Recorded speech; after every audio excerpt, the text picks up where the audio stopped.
Welcome. We are now joined by Oluwashina, award-winning journalist up in Nigeria. We're going to tackle this decision by French League One and Mm, Two, which was taken on Wednesday to not to release players for international duties from non-European zones, basically. When you read that statement, Oluwashina, what came to mind? What did you think about it? well, I think for others who have not been following the French League One, I think there's a moment of shock, surprise, and of course disbelief. But it was only a matter of time, because once African countries started releasing their squad list, you started getting the vibe within the French Ligue 1, not even the Ligue 2 now, like the second league. But Ligue 1, you've been getting vibes like clubs might be reluctant because the case in France is a very serious one when it comes to COVID, and there's a very strong and strict policy with regards, traveling and what have you.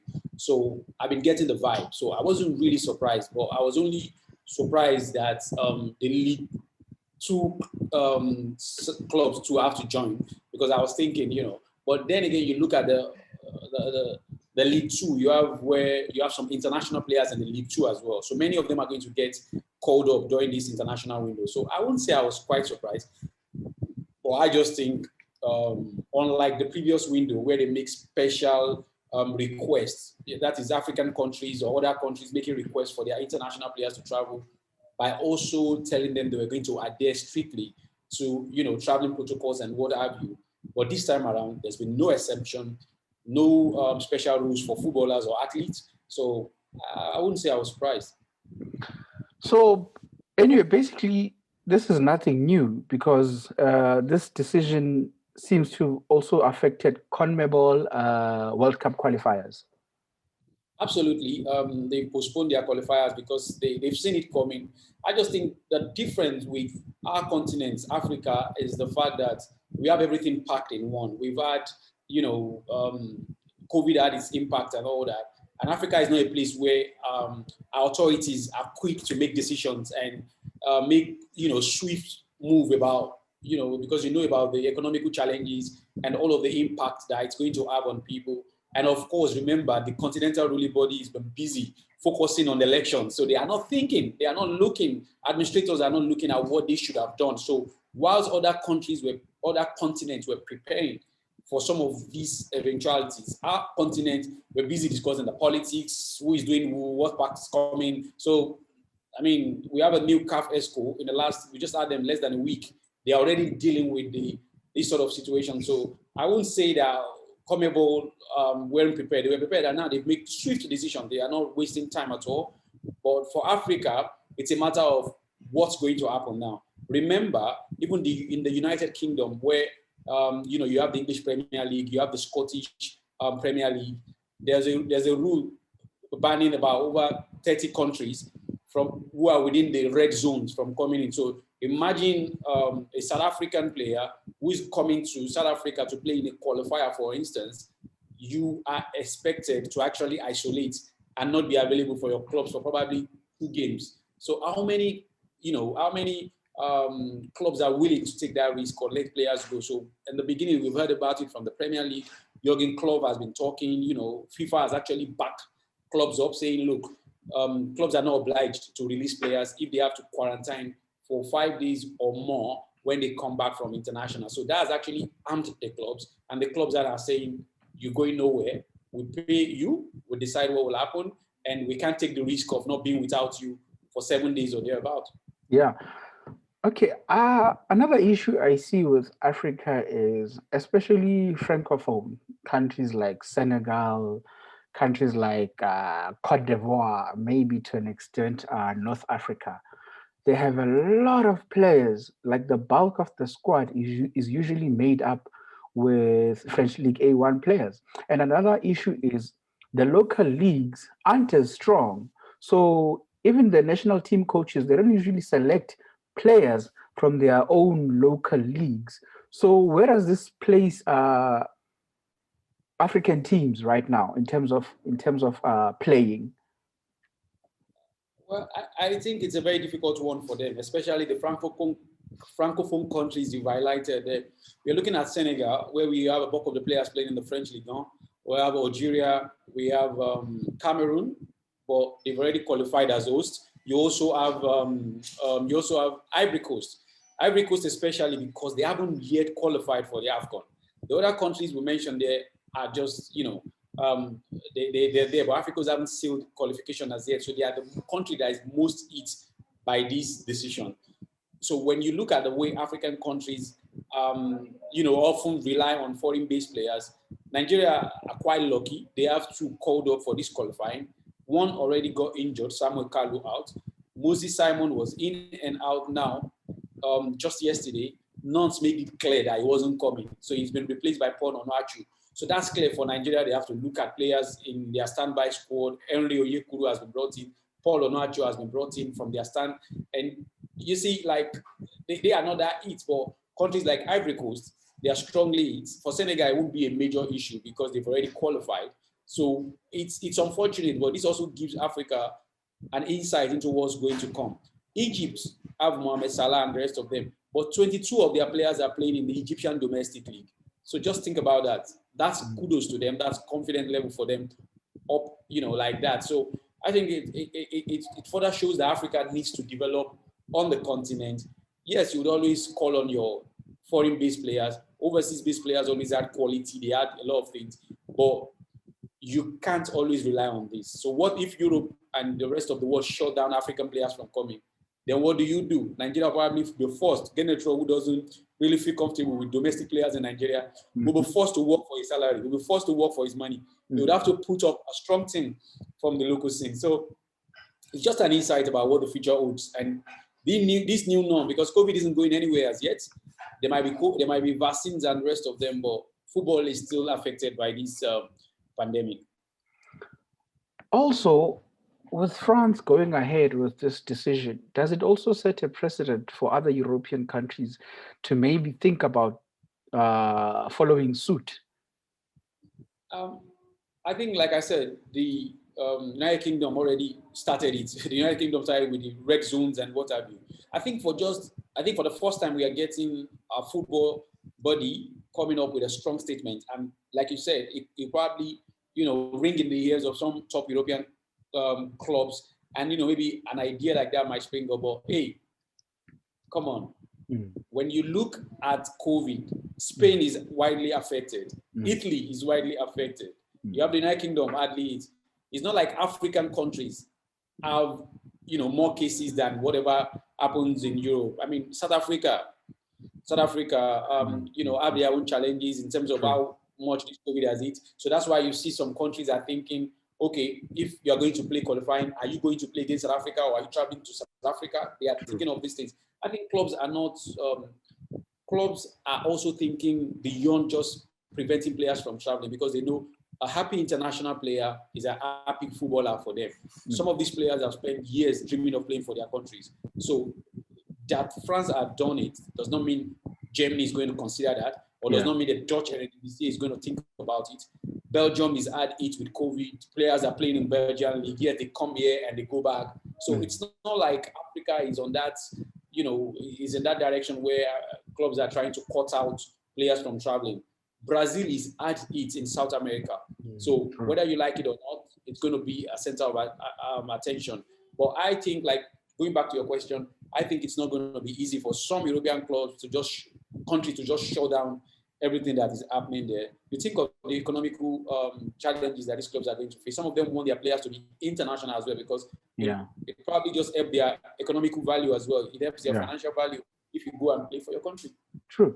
Hypothetically, throwing it out there, do you think in some way teams should have vaccinated their players so that they wouldn't face such issues? You're vaccinated, hypothetically or theoretically, you should be able to.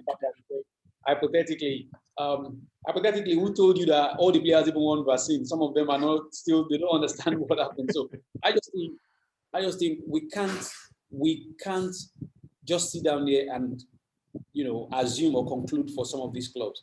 players are worth millions of pounds, millions of euros. Do you think these clubs would not have thought about that? They would have thought about it as well, but they make the biggest decisions. You can't tell a man how to spend his money or how to run his business. So I think they must have thought about it. And remember, vaccine is just going and spreading around now. People are looking about it. Are footballers' lives more important than ordinary citizens? I don't think so. I think everyone is as equal as anything.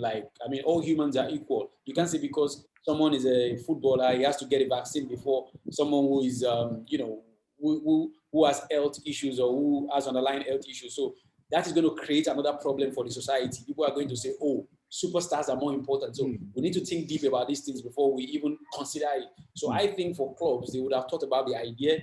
But then again, it's not as simple as that. It's not as simple as that. What vaccine works best? But they would rather, focus on the general, because you still have fans paying to, desperately wanting to come and watch the team play. So they can't get to the stadium. So you are saying that, okay, these players who are playing, who are entertaining me should get vaccinated before me that will be paying the money to get them paid for what they are doing as well. You understand? So society is that's going to polarize opinion and it's going to divide thoughts and opinion. But it's a good thing that you brought it up because I haven't really thought about it. But then looking in hindsight, I don't think it would make sense for footballers to be treated especially more than other people in the society. Doesn't matter. Because you can't have a bubble for AFCON qualifiers. They are too big, and they are scattered all over the continent. Yeah. I think in some cases we might face a situation where countries will be told that, look, if you cannot assemble a squad, maybe you can have your game in 2 days after the original scheduled dates. That's a possibility. You are still going to have COVID tests before the players play, so you need to have a pool of players. You can't have a bubble. What bubble? Someone asked earlier today that what about Africans playing in Europe? Remember, we have a continent where people are running away from saying Eurocentric African, competitions and all that. We can't always bend to what Europe wants. True. We have our own cases and we have our own peculiar issues and problems. So we can't always say, oh, because, come on, tell the teams to play with whoever they can find to play for them. If they can't bring in new players, let them play, because you need to also look at the calendar. You also need to look at the issues for CAF logistically, for countries and all of that. It's been set aside, so it's probably going to happen. But I think in the next few days, I expect CAF to make a statement if the administrators are actually watching what's going on. A statement probably to safeguard these qualifiers, to protect the teams and make them understand the kind of challenges that they are going to be facing. So it's important to let them know that you feel their pulse. True. Like the World Cup qualifiers, there's an even bigger carrot for African countries. You want to play in the World Cup. And obviously, World Cup qualifiers are coming as well. It's not like COVID is going anyway. So what does FIFA try to do to mitigate this issue? I don't think I've gotten a job at FIFA yet, but let me speak on a general perspective. I would think that with the vaccine going around, especially all over Africa now, and I think what FIFA has been saying in the last few months, I think they are also driving towards that direction, thinking, if the vaccine is made available, life might become a lot easier, things might open up a bit better. So with the qualifying coming up, I think this is going to probably create another, issue. Already we have players who are tired because they are playing too many games. Already we have injuries, we have all sort of challenges teams are facing. Now you want them to go on international duties, and the clubs are like, oh, come on. What if he comes back to COVID? What if these things happen and all of those things? So I think with the way that vaccination is being made available to different countries, this might help before September or when about the qualifiers come around. So I think that's the direction people will be looking at and saying, you know what, by then things would have opened up a bit, because when you look at major European countries now, they are also opening up for tourism because it's affected. This pandemic has affected them seriously. Look at Greece, you look at all of these countries like Spain and all that, where the general GDP of the country and all of that is affected. They get a lot of money on tourism. They rely on tourism. So they too are trying to make, vaccine, they call it passport, COVID passports, where you must have vaccine and all of those things. So these are the kind of things that you believe that the Yeah. World Cup law in the next few months leading up to the World Cup qualifiers. Yeah. Here's a spanner in the works for you. Olympics 2022. China offered to vaccine Olympic athletes. Do you see that now? So in a way, they're saying, yeah, the Olympics have to happen by hook or crook. So Yeah. we vaccinate these athletes first for the general population. Japan spends so much money, you know, they spend so much money. The postponement cost them so much money. So you'd understand the push for the Olympics. The Olympics in the history of the games, it's never faced these sort of issues, and this one is a special one. So it might happen. It might happen where you have all the athletes being vaccinated, or if you need to compete at the games, they might ask you to come up with your own vaccination card to indicate that you are free, because some people would have gotten vaccinated before they get to the games in Tokyo. So it's important it's a very strong possibility. It's a very, very strong possibility. Mind you, there are still some who, of course, they are athletes, but in their mind, they still need conviction about vaccine. So you are going to face that challenge of somebody you have to tell, please take this vaccine, and he's telling you, no. So, but it's important if you need to participate at the game for you to be protected, for you to safeguard other athletes who are coming as well. So I think there's a strong possibility that could happen. Yeah. Also, I'm thinking about the World Cup qualifiers that are coming. Do you think it's an option? Do you think it would be an option for, let's say, countries like Senegal, Nigeria, whose athletes are mainly in Europe, to try and play the World Cup qualifiers there? I mean, options are going to be made available. I think because it's under the jurisdiction of CAF, and FIFA would also need to take a look at the possibilities of this happening. But it's an option. It's an option, not just because, and I think Africans need to understand that the times they are changing. You need to find what works for you to actually get. I mean, friendly games are played in Europe all the time, so why not? But you also need to take into consideration those people who are already suggesting that Europe cough, Africa just do what, so it's a matter of that.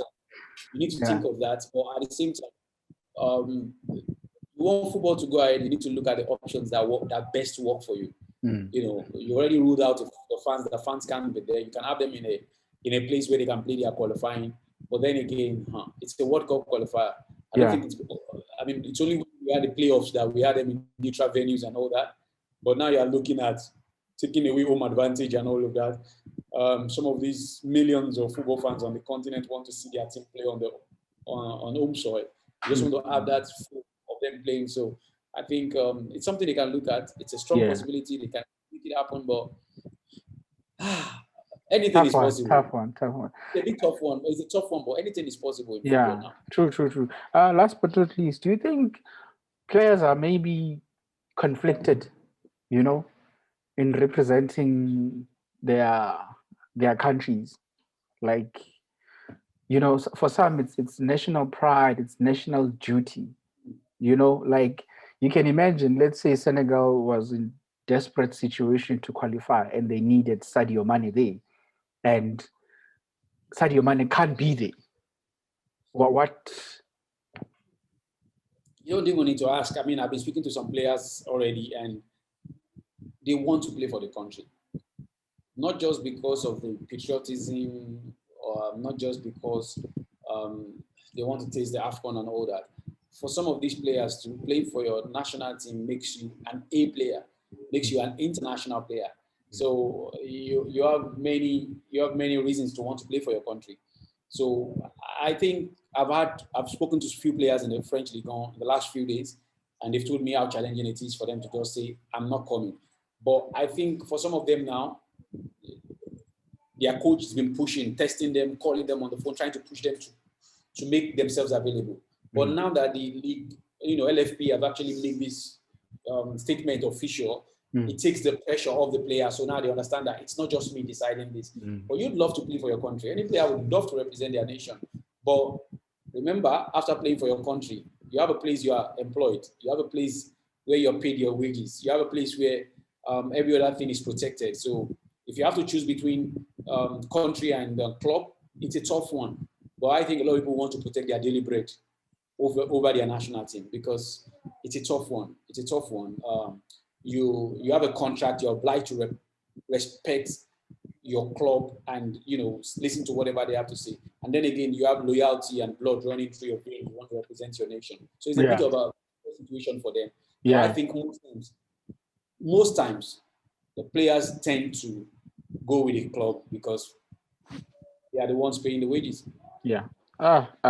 Thank you, Shina, all the way from Ajegule in in Nigeria. Thank you for explaining that for us. You're welcome. Have a great one.